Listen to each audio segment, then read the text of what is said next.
The Gospel of Mark. Why was Jesus driven to temptation? Mark 1:12-13.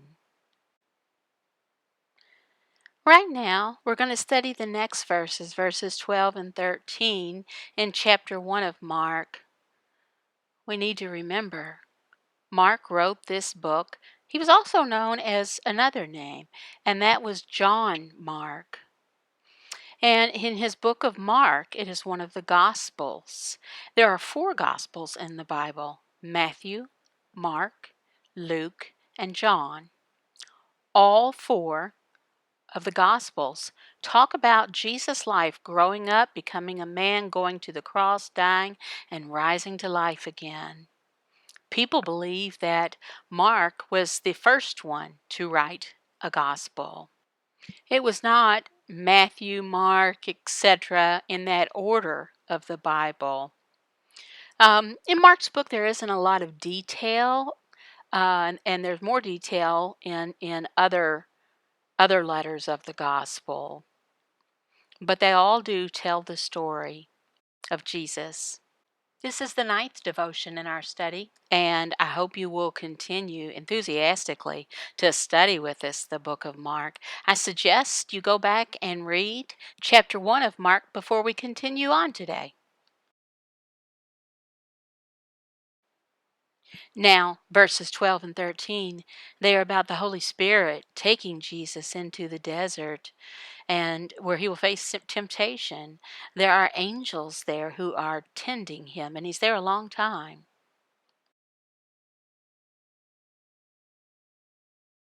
The Spirit immediately drove him out into the wilderness, and he was in the wilderness 40 days, being tempted by Satan, and he was with the wild animals, and the angels were ministering to him. Mark 1:12-13. Why did the Spirit lead Jesus, take him out into the desert for him to be tempted there? Why? Well, let me explain. Recently, Jesus had been baptized, right?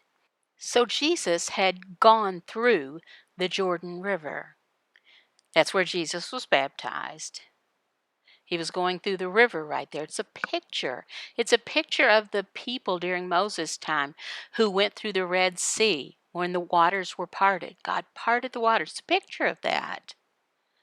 And next, what did Israel do? Well, for 40 years, they wandered in the desert. They confronted sin. Jesus is now going in the desert for 40 days. It's a picture of it. Jesus is going through experiencing temptation, knowing what it's like to be tempted. Now, there's more temptation, Satan tempting him deeply, like he tempts us, he tempts our faith, and we become stronger. Yes, Jesus is like us. He's fully God, but he's fully man, and he can be tempted because he's fully man, just like us. We face temptation, same as Jesus did. Satan, he knew Jesus was thirsty and hungry because he hadn't had anything for 40 days. So Jesus faced temptation. There's verses in Luke that expound more on this. Let's take a look.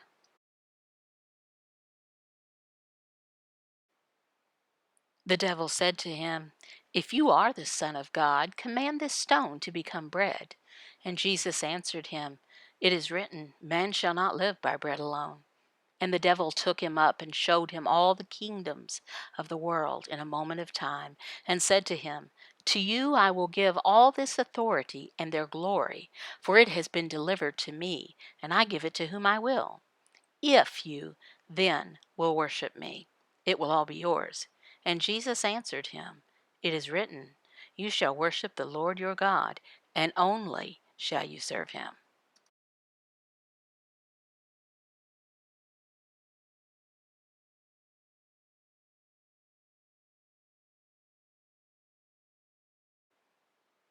And he took him to Jerusalem, and set him on the pinnacle of the temple, and said to him, "If you are the Son of God, throw yourself down from here, for it is written, He will command his angels concerning you to guard you, and on their hands they will bear you up, lest you strike your foot against a stone.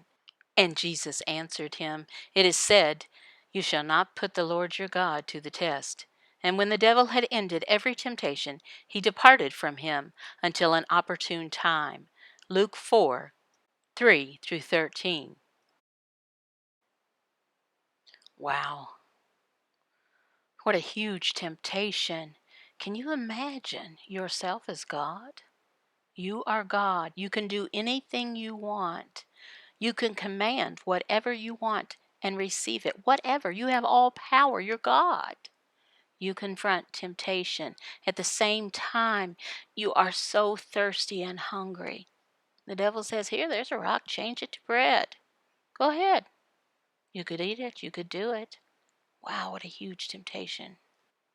Jesus, he's fully God, but he's also fully man. He obeyed the Father's will. He did not use his power. He refused to. Question, could you imagine going through that temptation? Do we? Yes, we're tempted. We suffer. Jesus had a body just like us. He went through the same temptations. He felt pain. He felt thirst. He felt tired, exhausted. This is a perfect time for Satan to come tempt him. But now Jesus, God, is sitting in heaven on his throne. He understands what it looks like to go through temptation, to have these problems on earth, because he's gone through it himself. He suffered all the way to the cross. He died and rose again.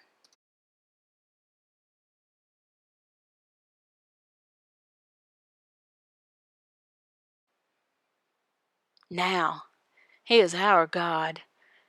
He rose from the dead and he is sitting on his throne, ruling sovereignly.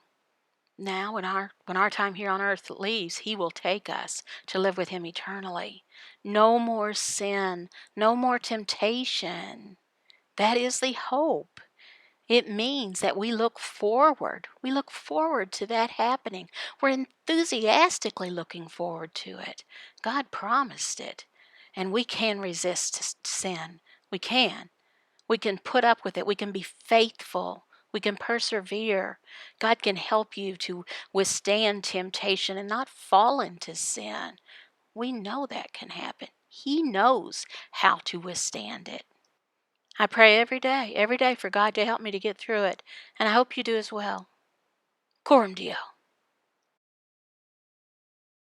To live coram Deo is to live one's entire life in the presence of God, under the authority of God, to the glory of God. Everyday Breadcrumbs, Devotional Studies for the Deaf by Brad and Tammy Schaaf, taught in American Sign Language by Brad with voiceover by his wife Tammy. All verses from English Standard Version. BradDaleSchaaf@gmail.com